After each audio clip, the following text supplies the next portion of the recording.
Bueno, por fin tengo la impresora y la verdad que va bastante bien. Estamos probando aquí un poco llevarla al límite y se está portando bien.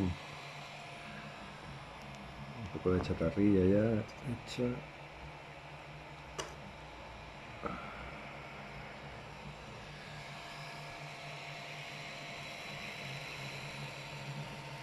Y la verdad es que pinta bien.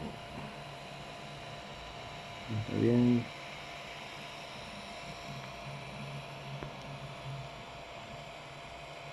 Aunque bueno, tiene algunos detallitos la máquina.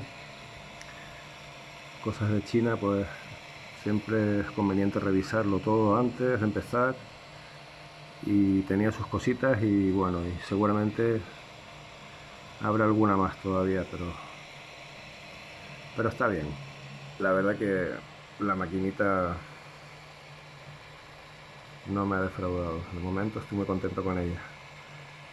No hace ni un día que la tengo, pero bueno, está bien.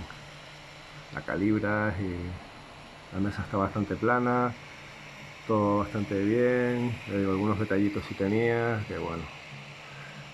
Pero muy bien, la verdad. Contento. Vamos a ver si empezamos a hacer cosas ya, cosas útiles, los inventos y demás. Bueno.